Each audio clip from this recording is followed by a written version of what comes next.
我每天都只敢躲在道观里，只因5年前我来道观寻求修仙之路，但是没想到在我还没入门，遇到了百鬼夜行。师父为了救我一人抵挡百鬼，而救我一人活下来。在这5年，我倾尽给所有，只为无尽一切。小子，你是千年一遇的修仙奇才，跟老夫来，送你一场大造化。但一场而来的事故，天色大变，在我入门的第1天，就遇上了百鬼夜行，师父被鬼王一脚踩死。我本以为我也要像电视剧那样来个穿越生命，但我闭上眼睛很久，没有想象来的漂浮落空感。一睁眼发现他们都消失，而我的手上只有一个黑脸印记。说到底，这个到底是个什么东西？不疼不痒，至少给点反应吧。不是，不会来真的了吧？运长生本能地望向大门方向，满脸紧张。可恶啊！这5年来道观就只有我一人，修炼也只是修炼的寂寞，到现在我还是也才练气一层。此时，在他丹田里躺着的只有3根发丝般细小的灵气。我现在唯一会的术法也只有5雷正法，可是我现在也只能打出3次雷法，而普通的雷法真的会对那些恐怖的鬼王吗？继续躲下去也没有意义，必须想办法闯出一条生路。是可忍，孰不可忍？把我吓得躲在道观里5年不敢出去，今天不管来的是什么东西，我跟你拼了！运长生推开厢房大门，气势汹汹地冲了出去。星宇，你输了，真心话还是大冒险。我劝你选真心话哦，你看那几位男生盯着你都快流口水了，说不定你今晚就能直接脱单了呢。瑶，别开我玩笑了，我选大冒险。夏星宇有些紧张，还有几分羞涩，他不太习惯这种人多的场合。今天还是同寝室的苏瑶硬拉他来。大冒险，你认真的？哇，星宇，我劝你还是选真心话吧。这好像也没什么难度啊。星宇，你不知道这道观闹鬼。据说这道观明明已经荒废好几年了，但附近的村民有时候会看到道观里有一个年轻人的身影出现，那不是鬼还能是什么？应该只是谣言吧。但既然已经选了大冒险，他还是深吸了口气，朝着道观方向走去。俊哥，这头套好逼真啊！这东西可花了我好几万呢，小心着点用。好。不错，这绝对能吓到夏心雨。俊哥，我们吓唬他干啥？富家哥的内心真难懂，居然还好这口。这你就不懂了吧？你听说过吊桥效应吗？2个人在一起经历危险的时候，会错误的把心跳加快，当做对对方的好感。等下你跑出去吓夏心雨一跳，我来个英雄救美，这不是分分钟把他拿下？而且我在山脚下都已经开好酒店了，今晚嗨起来！还得是俊哥学问多啊，我们赶紧跟上去吧，免得把人跟丢了。张俊点了点头，2人连忙摸黑追了过去。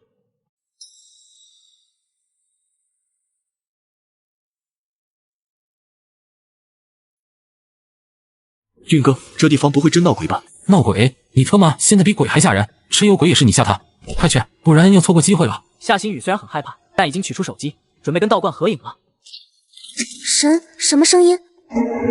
僵尸，这地方竟然真闹鬼了！砰的一声，旁边道观的大门忽然被打了开来，一个身穿道袍的身影。道袍，又一具僵尸，中西方的僵尸这都凑齐了呀！完了，早知道就选真心话了。这是哪里来的小子？这不害我大计吗？不能让这小子坏了俊哥的好事，先把他吓晕再说。小子，算你倒霉！他高举双手，他就朝着运长生冲了过去，龇牙咧嘴的，看着十分骇人。5年前，百鬼夜行，最弱的鬼都比这玩意恐怖100倍。5年后，他们竟然就派了这么个玩意来收拾自己，这也太看不起人了！妈的，跟你拼了！今天不把你打出屎来，我就不幸运。5雷正法，这是什么情况？有些不对劲。5雷正法虽然是道教经典，但我只能换出普通的闪电。眼下这道紫色的闪电明显非同寻常，若不是第1次使用，这威力怕是能把那头僵尸给劈成飞灰。他怎么有点像传说中的紫霄神雷？这可是传说中的10大神雷之一啊！可是自己明明修炼的是5雷正法，为什么会换出紫霄神雷的时候？突然一道惊呼声打断了他的思绪。他的屁股焦了。这哪是什么僵尸？这分明是一个人。闲的吧，大半夜不睡觉跑来吓人。要是下次闲多喝点白开水。说完，运长生给他来了。陈凯本来就疼得死去活来的，运长生这一脚差点没给他直接送走。僵尸先生，你这样会弄死他的。他大半夜跑来吓我，弄死他都算便宜他了。而且我不是僵尸，你见过这么帅的僵尸吗？现在僵尸都开始臭美了吗？这时乌云渐渐散去，月光洒落，夏星宇也终于看清了他眼前的那个僵尸。原来这个道士看起来好年轻，好清秀。对不起。你道歉就道歉，你脸红的泡泡茶壶啊！不知道的还以为我大半夜的对妙龄少女意图不轨。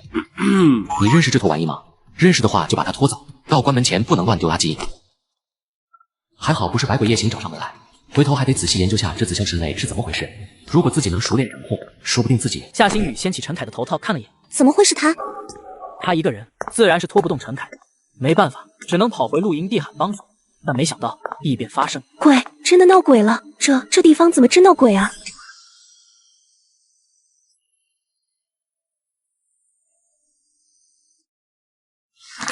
我每天都只敢躲在道观里，只因5年前我来道观寻求修仙之路，但是没想到在我还没入门，遇到了百鬼夜行。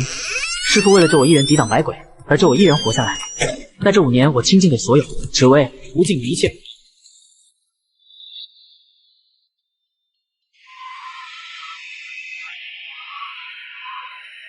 苏瑶被吓得花容失色，其他几人也好不到哪去，包括刚跑回来的张俊在内。几人被吓得浑身直哆嗦，六神无主，不知道该怎么办是好。跑啊！关键时刻，夏星宇焦急的一声大叫，夏星宇跑到几人面前，拉着他们便朝着山下的方向跑去。星宇，谢谢。现在不是说这些的时候，跑快点！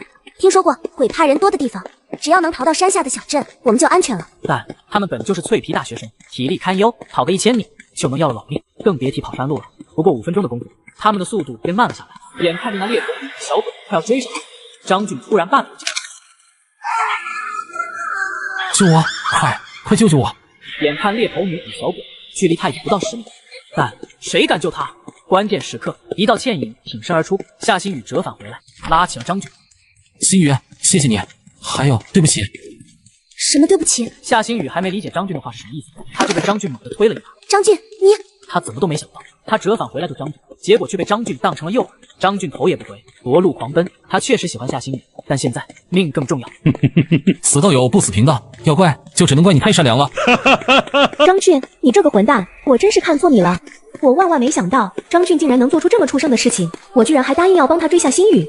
一旁其他几人也是怎么都没想到，张俊竟然能忘恩负义到这种地步。完了！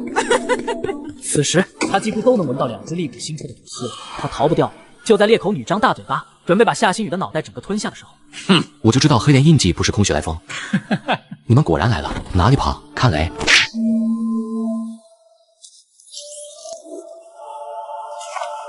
虚空生电，紫霄神雷再现，那只女鬼也被这巨大的动静惊动。她抬头看向天空，眼中满是错愕。哈哈，嘴巴张这么大，肚子饿了是吧？我这就喂饱你。运长生伸手对着女鬼一指，紫霄神雷从天降，直接灌进了女鬼巨大的嘴巴里。她只来得及发出一道凄厉的惨叫声，便4分5裂，最后更是化为飞灰，洒落满地。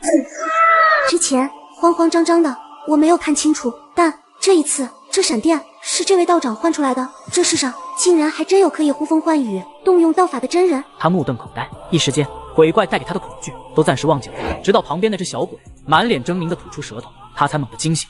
道长小心！你也别想跑，你也有份。一发紫霄神雷下去，他跟他的长蛇就已经变成了飞灰，死得很安详。没想到真的能唤出紫霄神雷。之前劈那个冒牌僵尸的时候，不是自己的一时运气，这紫霄神雷对付真正的鬼怪的时候有克制作用。如此一来，我面对百鬼夜行也有了几分保障，说不定我真的可以活下去。这山上不安全，你速速离去吧。道长，你身后还有什么？还有？我靠！1只、2只、3只，足足8只形态各异的妖魔鬼怪，正从山林的4面8方朝着他逼劲儿来。不好，我体内的灵气已经全部使用完，这下完犊子了。更糟糕的是，这些恶鬼已经死死地盯住了运长生，压根不管其他人，似乎他有着什么格外的吸引力。一道令人头皮发麻的声音响起，一头脑袋开裂、长了4个眼球的恶鬼朝着他猛地扑了过来。转瞬间，已经来到运长生身后不到1米的距离。完蛋，腿软了。早知道这5年来就多锻炼一下身体了。但这可是鬼啊，他们又不会累，体力再好又有什么用？充其量不过就是让鬼在吃自己的时候，感觉自己的肉比较劲道。完了，难道我今晚真的要死在这里？就在这千钧一发之际，之前死却于还有小鬼身上突然升起2道红色光团，他们速度极快，几乎是在眨眼间便已经飞了过来，融入运长生的体内。糟了，虽然不知道这是什么鬼东西，但鬼身上冒出来的东西能是好东西吗？真是屋漏偏逢连夜雨，嘎定了。就在顾长生觉得自己万事休矣的时候，突然他体内涌出一股热力，他惊喜地发现不知道为什么竟然突破了炼气2层，灵气也回来了。何方魑魅魍魉也敢在我面前造次？紫霄神雷从天而降，四目鬼还没明白发生了什么，就直接被劈成了飞灰。夏星宇看得一愣一愣的。这位道长太厉害了，面对这么恐怖的鬼怪，竟然还处事不惊，丝毫不惧。那四目鬼都快贴到他脸上了，他才不紧不慢地动用道法送他升天。他不知道的是，运长生是被吓到腿软，根本动不了。哈哈，今日贫道便替天行道，送你们这些妖魔鬼怪上路。运长生兴奋极了，因为这只四目鬼被他劈死之后，他的体内也冒出了跟之前一样的红色光团，融入运长生的体内后，他的修为竟然提升了一丝。我终于明白之前为什么自己会突破了，自己斩杀这些恶鬼，竟然能提升修为。这些面目可憎，能把普通人吓得魂飞天外的恶鬼，在运长生眼里变得格外的可爱。这哪是什么恶鬼啊，根本就是经验宝宝啊！你速速退去，贫道要与这些恶鬼血战到天明，不死不休。道长，夏星宇感动极了，运长生的形象一下子就在他心中变得伟岸无比，一个斩妖除魔、为国为民的高人形象在他心中浮现，他的尊敬与憧憬油然而生。但是运长生满脑子想的都是升级，不等夏星宇感谢，他便已经掌控雷电，主动杀向了恶鬼。一溜烟的功夫，他就已经跑没影了。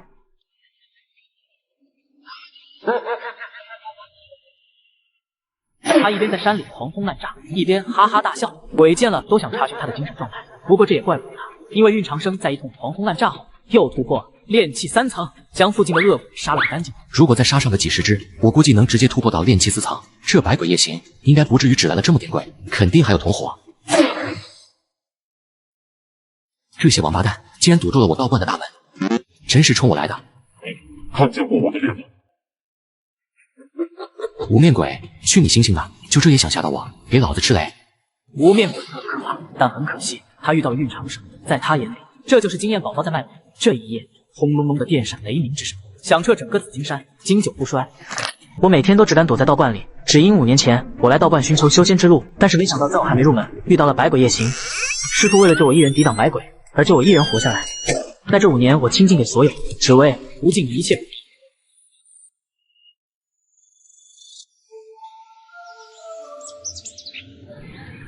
山上的厉鬼已经收拾得干净了，这一波的百鬼夜行我算是撑下来了。虽然不知道为何这次的百鬼夜行比起5年前的弱了许多，但这总归是好事。而且他的修为也提升到了炼气4层。之前苦修5年，也才堪堪踏入炼气1层啊！看来之后得多找些厉鬼来斩杀，这才是正确的升级之路。就算这些王八蛋不来找自己，自己也要主动去找他们，这可都是上好的经验包啊！但这次的百鬼夜行力度比5年前的小了许多，我也无法保证5年前鬼王横行的那种情况不会再次出现，还是得赶紧提升实力。五雷正法为何会变成紫霄神雷？这，我一直修炼的，难道不是五雷正法？5年前，他是在柴房里面找到这本功法的，破破烂烂，上面还满是灰尘。他估计师傅他老人家是准备把它当柴烧的，因此运长生这几年来也只把它当做最平常不过的功法。他怎么会突然发生这样的变化？难道是与我斩杀那些厉鬼有关？他连忙将其翻开，只见无字天书一般的页面上出现一个个滚烫的金字，正是他之前5年一直在修炼的五雷正法的内容。这竟然不是五雷正法，而是九霄御雷真经的第1层。原来我这5年间修炼的一直是九霄御雷真经，五雷正法我已经修炼的滚瓜烂熟了。要是没有后续的功法，我还真不知道该如何继续提升了。出乎本能的，运长生便翻开了第3页，但这一页却是一片空白。恐怕自己得修炼成第2层、第3层的内容才会出现。贪多嚼不烂的道理，运长生还是懂的。他也没着急，把第2层的内容滚瓜烂熟的记在了脑子里后，他又把封皮背面的总纲给读了一遍。九霄御雷真经一共10层，每一层都对应着一种无上雷法，等10大雷法全部修成之后，可灭仙弑神，是这世间妖魔鬼异的核心。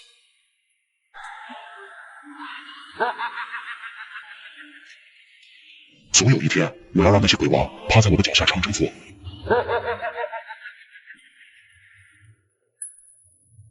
师傅，虽然是你让我这5年来胆战心惊的，但这是我们师徒俩太倒霉了。说实在的，也怪不得你老人家，如果不是因为你，我自己也不知道这世上还有如此精彩的一面。师傅啊，你可要保佑我一切顺利。回头我让那些鬼王挨个跪到你面前磕头认错，特别是那个鬼王女皇，必须让她哭着求饶。运长生他永远不会那一碗他的身形，只有普通人类大小，在一众大山般的鬼王中显得格格不入，但他身上的气息却是格外的恐怖。只看了一眼，运长生便感觉在地狱走了一遭，他的眼神更是漠视一切，仿佛将众生都视为蝼蚁。曾以为自己一辈子都没法复仇了，但现在我终于有希望了。你们这些鬼王来紫金关了，指定没有你们好果子吃，必须打你脸。上完香之后，运长生便开始修炼。一道敲门声突然响起，紫金关迎来了一位意外的客人。会是谁？紫金关这5年来可从来没有来过任何客人啊。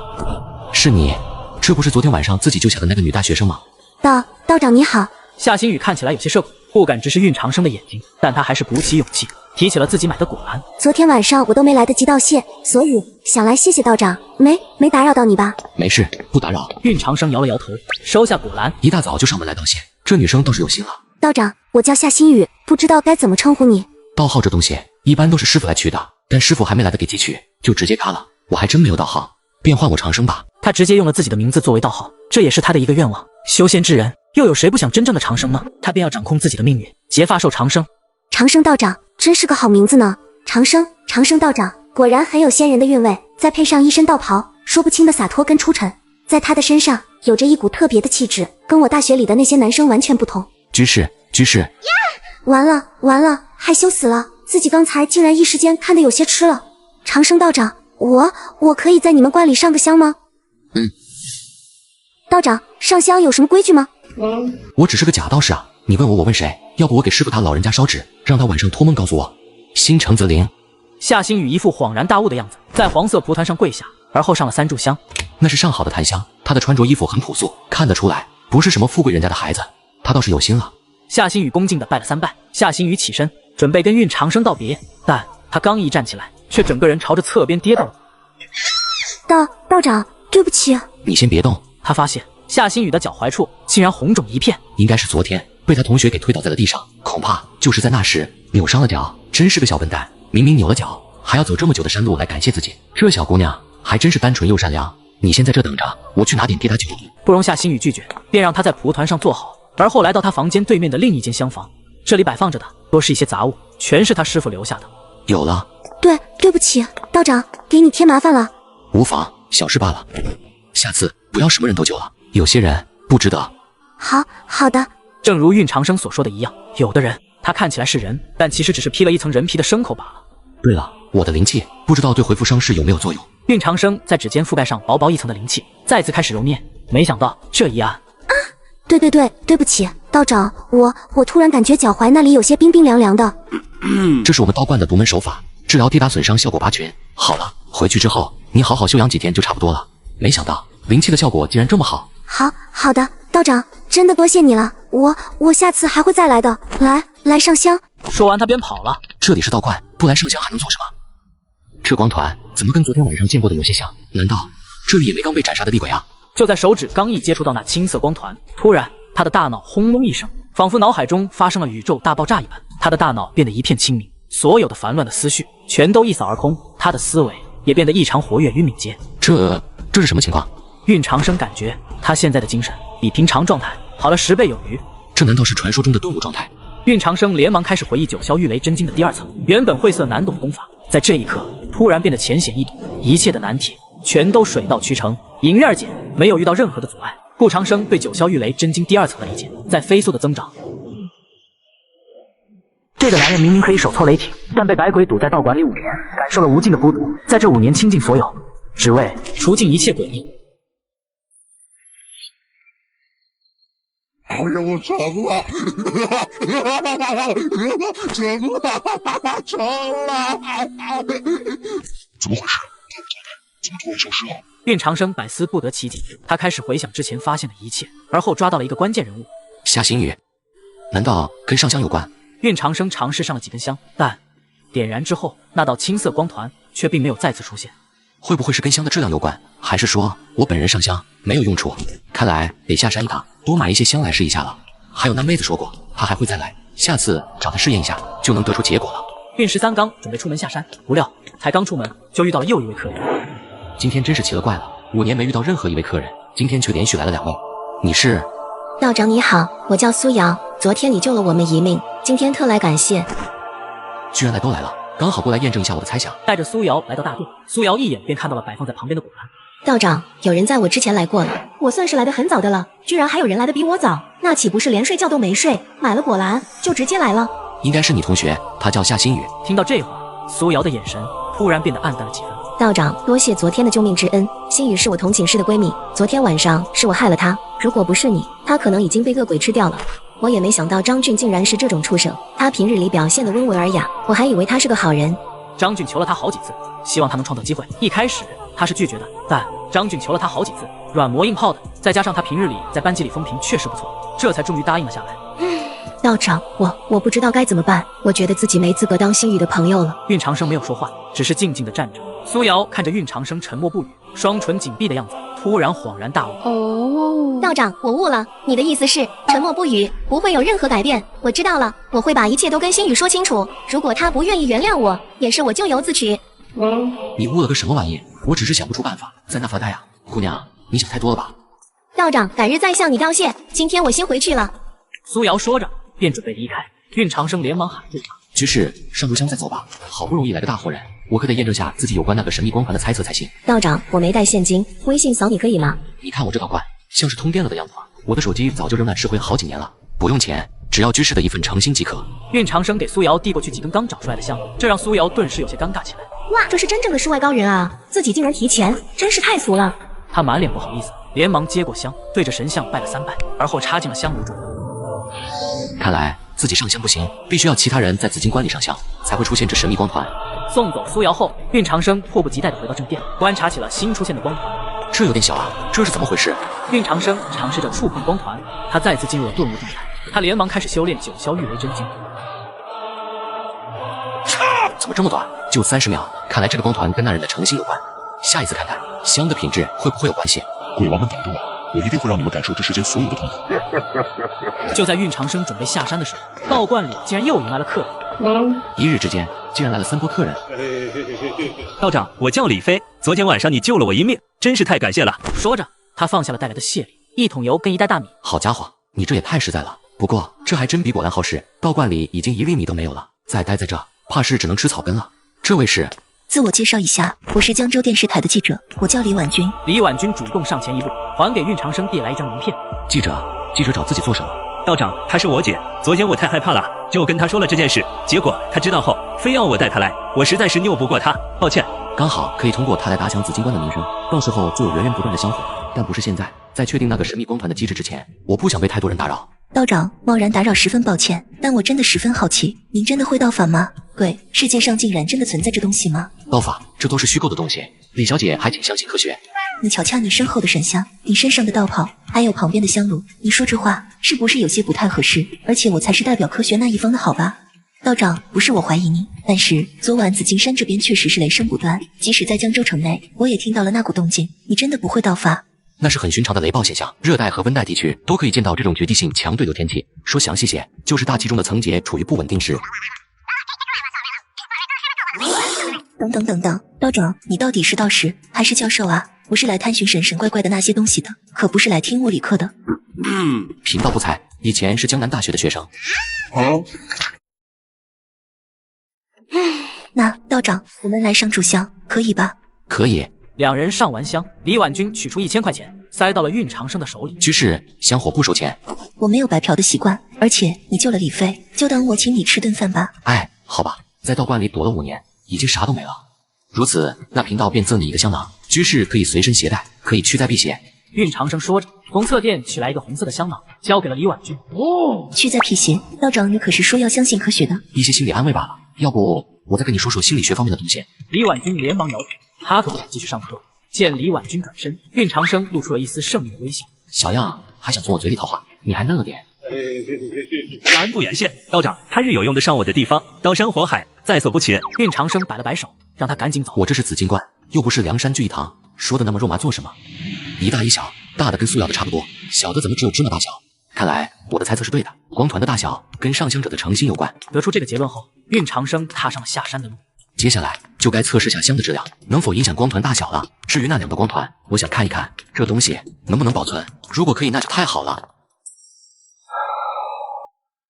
这位道长绝对有问题，算了，就当是我弟弟的一次梦吧。姐，那个道长好帅啊，跟你年纪也差不多，要不你嫁给他得了呗。闭上你的嘴，还有昨晚那件事，不要到处乱讲，知道了没？哎呀，姐你别这么凶嘛，你就是太凶了，所以一直找不到男朋友。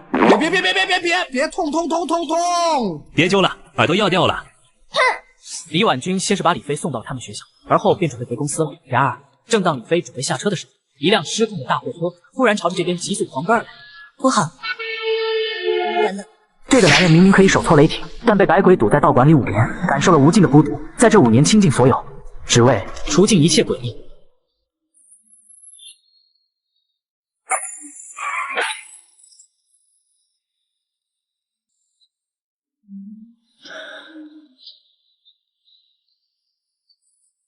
李婉君惊魂未定地站起身，回过神过来才发现整辆车子全部变形，车头严重陷进去。我为什么没有事？车子成这样了，为什么我一点事都没有？只有轻微的擦伤。什么味道？好像这是……他顺着香味的方向看去，不由得大吃一惊。这是运长生给我的那个香囊，刚刚还完好无损的香囊，现在竟然整个破了。这是怎么回事？难道这世上真的有不科学的东西存在？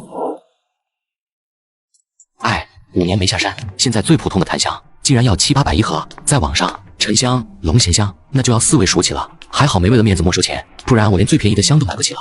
运长生买了一些便宜的线香，然后又忍痛买了一盒檀香，现在他全身上下只剩下了100块钱。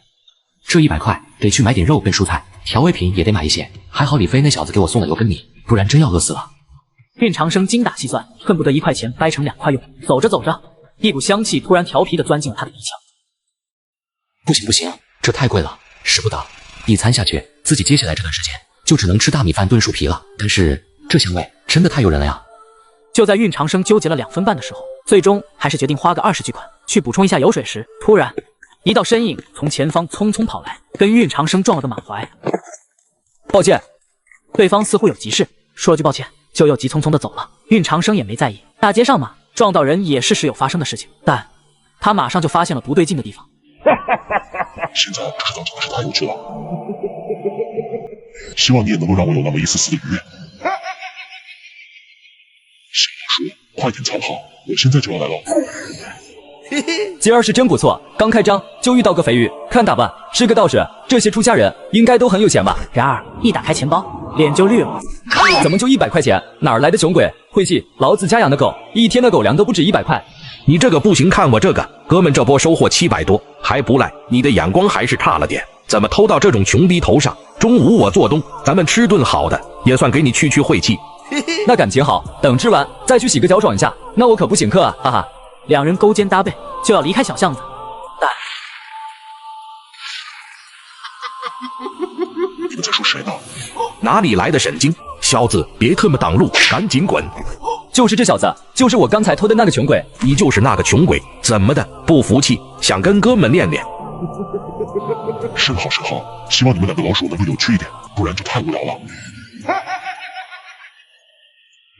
神经兮兮的，你在嘀咕什么？运长生突然一个瞬身就来到光头男人面前，直接一拳痛击他的面门，光头男人被击退几米。这些道士不是都该弱不禁风的吗？你们就只有这些能耐吗？我可是好无趣的。我说是如果你们要是他们该多好啊，这样我就拿。夹克男怒了，他听见运长生大笑，还以为是在嘲笑他们。老子今天就笑你什么叫后悔！他扬起一拳就朝着运长生的面门倒了过去。对了，运长生还是知道他们不是鬼，所以也只是暴打了他们一顿，顺便再朝他们借了一点钱，加起来竟然有1000多块。你太过分了！我还有更过分的，你要尝尝吗？你，夹克男怂了，但他还是咬牙道：“我们是跟三爷混的，你得罪了他，没好果子吃。”三爷，没听过，记住这张脸了吗？回去告诉你那什么三爷，他要是不服气，就来找我。说罢，运长生一人一脚踹晕了2人，扬长而去。运长生神清气爽，有了2位散财童子的资助，他的钱包终于是补了一些。在回去之前，先吃顿饭吧。来到前台，运长生刚想点单，就听到一道熟悉的声音：“欢迎光临肯打基，请问，长生道长，你怎么会来这里？下山买点东西，顺便吃个饭。你在这里做兼职？道长，今天我请客吧，想吃什么随便点，正愁没机会感谢道长呢。”这不太好吧？运长生有些犹豫，看下星宇的家庭条件，估计也很一般，不然他也不会脚伤还没好，就跑来做兼职了。道长，你要是不点，我就帮你下单喽。夏星宇笑盈盈的道，他身上其实也没什么钱了，今天早上的果篮都是他咬牙买的。一会跟店长预支几天的工资，大不了接下来天天吃泡面，一定要尽力招待一下长生道长。见夏星宇如此坚持，运长生就点了个最便宜的套餐，但除了运长生点的之外，还多了几份小吃。这些是？道长，我正好差不多要下班了，我肚子也饿了，就陪你一起吃吧，你不会介意吧？运长生摇了摇头，他也没多想，但夏星宇坐下后却只吃了几根薯条。看来他是看了出来，怕我吃不饱，这才找了个借口。2人一边吃饭一边闲聊，运长生这才知道夏新宇他们是江州大学外语系的学生，昨天是那个叫张俊的富二代组织的。运长生也问了那个叫陈凯的狗腿子，这才得知他竟被连夜抬到医院去了，据说现在还躺在医院里哼哼唧唧的。至于运长生，这事儿是怎么都算不到他头上的，毕竟他是被雷劈的。难不成怪我喽？两人有说有笑，却不知一道身影看着这一幕，脸色很是难看。新宇，他是谁？跟你有什么关系？我们应该不是很熟吧？之前面对这小子的时候，笑靥如花，真上自己就摆出这张臭脸。新宇，我是跟你道歉的，昨天晚上不是你想的那样，我只是一不小心手滑，这才害你摔倒了。回去之后，我一直很后悔，你没事就好。夏新宇目瞪口呆，世上竟然如此厚颜无耻之徒，运长生直接被逗笑了。即使夏新宇再傻白甜，也不至于信他这种鬼话吧？怎么，你有意见？这位居士，你不要把人当……你昨天忘恩负义的行为，大家可都是看在眼里的。我家大黄都做不出这种事。大黄是谁？我养的狗。你骗你的，其实我没养狗，我只是想说，你连狗都不如。这家伙到底是哪儿冒出来的？好一个牙尖嘴利的小子，回头再收拾你。张俊取出一个礼盒，递给夏新宇。新宇，我是真的很后悔，给我一个道歉的机会吧。是施华洛世奇的项链，对社会人而言不算太奢侈的品牌，但对区区学生，他觉得这还是能手到擒来的。张俊，我还是那句话，我们不熟，请回吧。这个男人明明可以手操雷霆，但被百鬼堵在道馆里5年，感受了无尽的孤独，在这5年倾尽所有，只为除尽一切诡异。夏新宇还记得运长生的那句忠道，不是什么人都值得救的。夏新宇是我看上的猎物，就绝对不容许其他人插手抢夺，他是我的。新宇，我会让你看到我的诚意。在这里，我直接省略唱歌了。道长，我以前真没发现，这家伙怎么这么肉麻？这里可是快餐店啊，又不是西餐厅。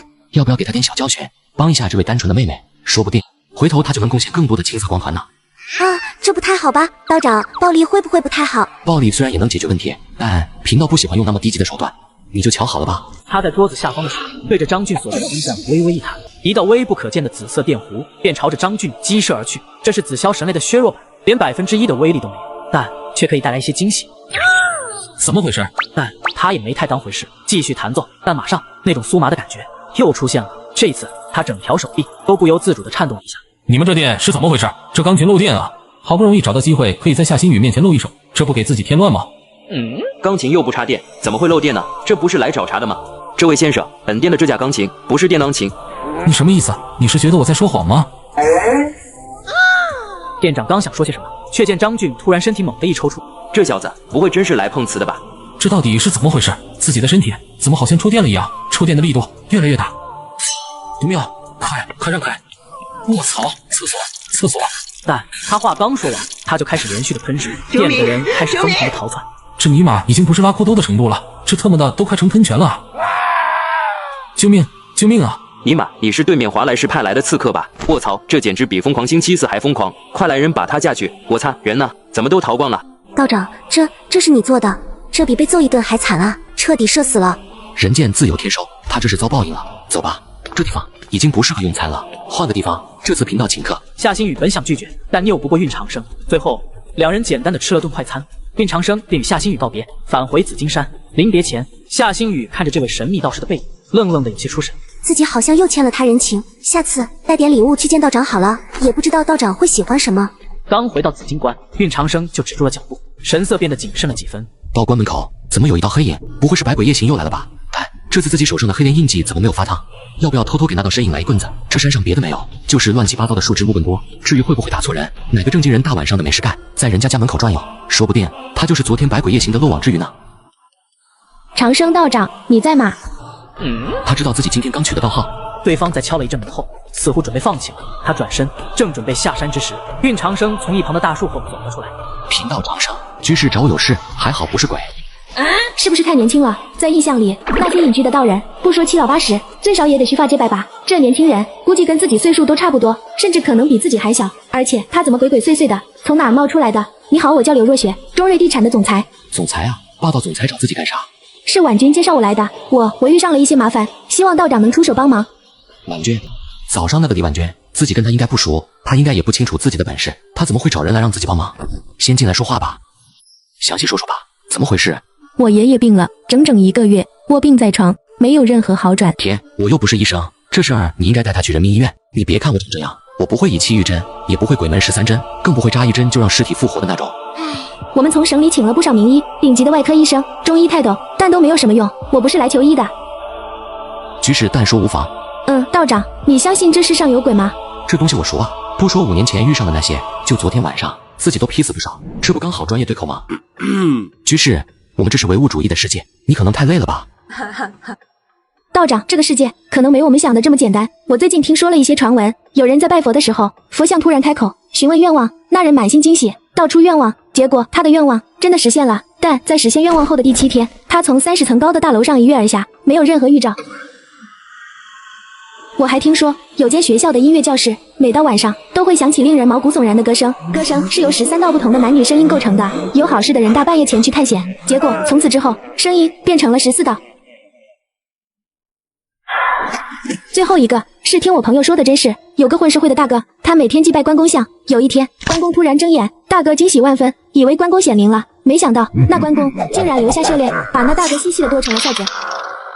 前2个故事倒是没什么，很普通的诡异故事，但最后一个是不是有些不对劲？细细的剁成臊子，这是关公还是镇关西？也只有一个字对上呀。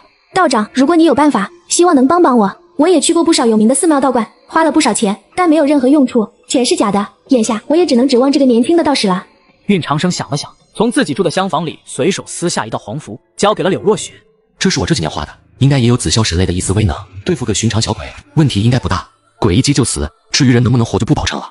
道长，希望你能亲自下山一趟，我不会让你白跑的，你报个数吧。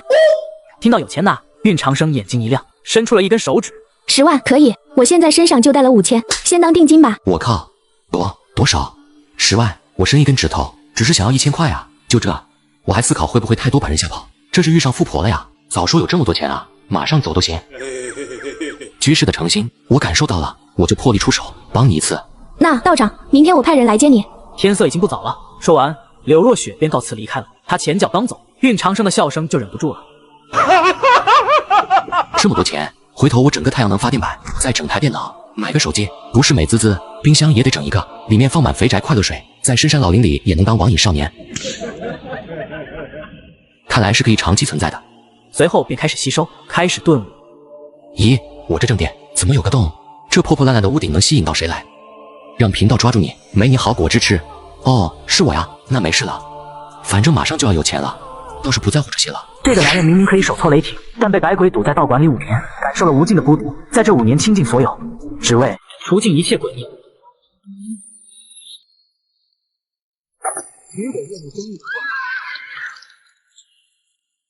看来你也很兴奋，那就让我们过个美好的下午吧。运长生手上聚集着一丝九霄神类的威能，一个翻身直接到女鬼的身前。面对如此可爱的女鬼，运长生的兴奋再也按捺不住，放声大笑。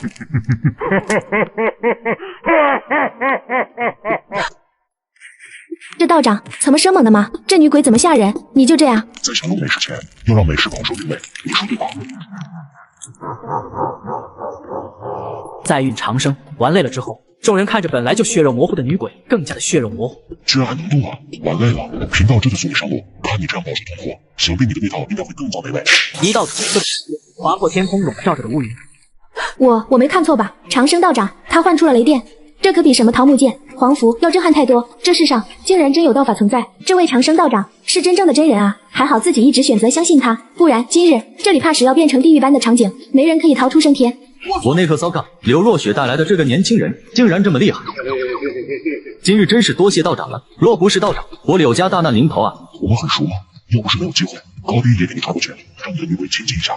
在这里先暂停一下，我为了给大家带来更精彩剧情，我特意换了新电脑，剪辑快多了。旧的联想拯救者我方转转上回收了2400多，像我换下来的旧手机、游戏机、相机啥的，都会约转转工程师免费上门估个价，价格满意现场打钱，特别靠谱。总之听我的，二手回收认准转转 APP 就对了。自己好歹也是江州有头有脸的人物，居然一点面子都不给自己。运长生来到张道长的身旁，看着血肉模糊的张道长，直接一道闪电劈向他。张道长原本血肉模糊的身体突然化作一道烟雾，只留下一个残破不堪的一个用稻草编织成的娃娃。张道长的身形从烟雾中缓缓走出。我就知道你还活着，就这个小手段，你还能骗我不成？仙师，找小的有什么事吗？我有些话要问你，此地不方便讲话。还有你，赶紧滚去换一件裤子。仙师，您找我有什么事？问你几个问题，这些鬼怪是不是有等级之分？这道长这么厉害，连这都不知道。回仙师，他们确实有等级。据我所知，这些鬼物分为7个等级：冤魂、厉鬼、恶鬼、鬼将、鬼王、鬼皇、鬼帝。不过我遇到的最厉害的鬼物，也就是厉鬼，他已经很要命了。更高级一些的，运长生又详细问了一下，这才得知，对于寻常人而言，厉鬼就已经棘手到了极点，到了鬼将级别，甚至要惊动一些天师级的人物才能解决。至于鬼王，那是足以毁灭一个城市的存在，堪称天灾。如果一尊鬼王就足以毁灭一座城市，那自己遇到了100尊，究竟是怎么回事？还有那个统御鬼王的女鬼，她又是怎么回事？难道是更加恐怖的鬼帝？你现在是什么境界？说来惭愧，我偶然获得1卷功法残卷，苦修数10载，才勉强炼气1层。炼气1层，这样看来，自己修炼5年才炼气1层，似乎也不是太菜。眼下还是要击杀厉鬼来提升实力，自己再杀个10几20只厉鬼，就能升到炼气5层了。自己似乎也不是完全没有抵抗的本钱。那什么境界可以御剑飞行？自己那便宜师傅到底是什么境界？能御剑飞行的高人，最少也得是传说中的金丹老祖，那是跺跺脚就能让整个世间抖3抖的大人物。什么？金丹老祖被一脚踩死了呀！妈蛋，我还想着什么抵抗的本钱，等死吧！摆烂了，摆烂了，还是多给自己提前烧点纸吧。恐怕百鬼夜行也有着某种规则，或者说是限制。最后一个问题，你听说过百鬼夜行吗？听过是听过，但这东西只存在于传说之中，它比阴兵借道还恐怖，即使有人见过，也全都死了。所以很抱歉，我也不知道更多的内容。运长生摸着手上的黑莲印记，打发走了张道长。你们可要快点来啊！你们不来，我可是很无聊的。长生道长，打扰了，您现在有空吗？长生道长，钱我已经存在这张卡里了。合作愉快。折腾了一整天，运长生回到紫金关的时候，天色都已经黑了。大门怎么开了？门锁竟然是被人暴力撬开的，怎么回事？有人找麻烦来了。看来又来小老鼠了，今天可真是热闹。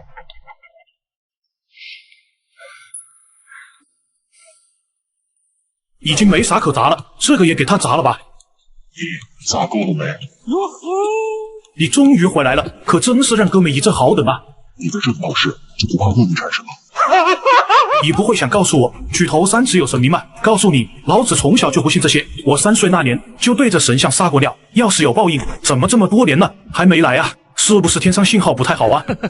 不，你误会了，我的意思是，我怕我会控制不住，万一我一个不小心，直接把你打死，这该怎么办？光头男看着运长生，浑身散发着不祥的气息。这小子怎么感觉画风不太对劲？哼，就凭你，哥们也不跟你废话了。你得罪了不该得罪的人，今天乖乖给我打一顿，这事儿就算了了。但你如果不知好歹，还想反抗，缺胳膊断腿的，就怪不得哥们了。是谁派你来的？哥们是有职业素养的，你别想从我口中问出半个字。好，那好，希望你也要坚持的久一点，时常让我有那么一丝愉悦，就一丝丝，不多。我每天都只敢躲在道观里，只因5年前我来道观寻求修仙之路，但是没想到在我还没入门，遇到了百鬼夜行。师父为了救我一人抵挡百鬼，而救我一人活下来。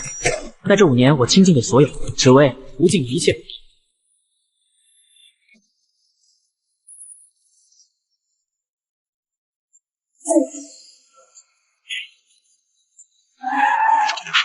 你连路边的老鼠。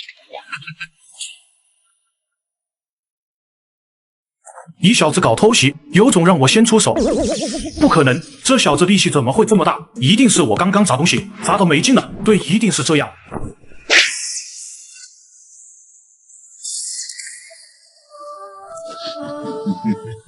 果然是个老鼠，怎么又跪下来了？你这是在祈求我吗？起来啊，别不动啊！这倒是有点邪门啊，不能这么继续下去了。都给我上，弄死他！他 ABC 的，你以为我一个人就来了？老子做事追求万无一失，你心性再邪门，一个打5个试试。就凭你们一群躲在阴暗的老鼠，在这里空间有限，去跟我去外面打敢不敢？行，我就让你死个明白。动手，弄他！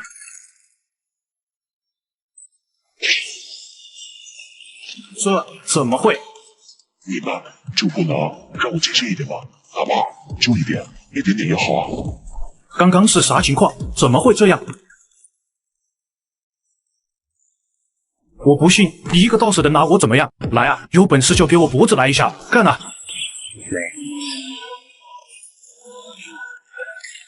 我操，这小子是什么情况？道法还是仙术？快跑！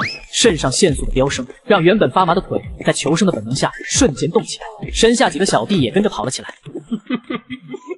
就是这样，像个老鼠一样跑出来，因为只有我才不让你们现在。雷电，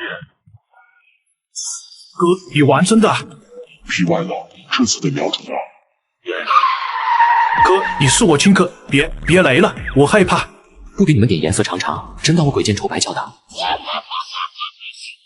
哀嚎声一直持续到了第二天天亮，先是饶命，然后是救命，最后变得跟蚊子嗡嗡似的，根本听不清说的是什么。他们声音都哑了，也没人来救他们。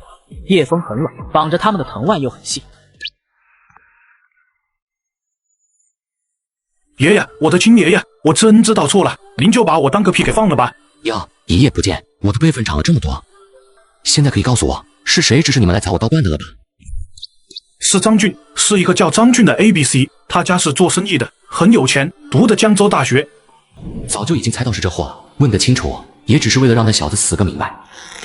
不过说好的你很有职业素养，不会透露一个字呢。我给你们2个选择：一，留下来做化肥；2，去把张俊收拾一顿，他要你们怎么教训我，你们双倍奉还。选吧，1还是2？你们如果选不出来，那就由我来帮你们选吧。正好道观旁边的花最近有些无精打采的。爸，我选2，你们说是吧？对，我们选2。滚吧滚吧！这位也不会是反悔了吧？爷爷，您还有什么吩咐？你不是欺负老实人吗？我把道观弄得乱七八糟的，就想一走了之。这是那几个蒲团的赔偿。你这蒲团的皮是金子做的，还是棉花是金子做的？怎么，你有意见？不，谁有意见我第一个跟随你。弄坏了爷爷您道观里的东西，赔偿是应该的。怎么，是不是你有意见，还是你有意见？大哥，你也太不要脸了！好了，都去正殿上炷香，然后你们就可以滚了。好。大哥，等等我。这一次我可是准备了好几种不同的香，加上他们都被自己吓破了胆，诚心方面应该是差不多的，只要控制好这个变量。就让我看看好的香火究竟能不能影响青色光团。看来香火的好坏真的可以影响光团生成的大小，最小的那个光团与最大的那个大概相差了3成左右。别看这数字差距不是很大，积少成多，沉香还不是最好的香。如果能找到一些名贵的木材拿来制作香火，效果恐怕还会更好。运长生将光团暂时保留，运长生虚掩上道观的大门，悄悄跟上了光头哥几人。他们还没走远，若是他们出尔反尔，呵呵，自己倒是不介意真的把他们变成化肥。反正他们到时候的死因肯定牵扯不到自己，反正是雷劈的。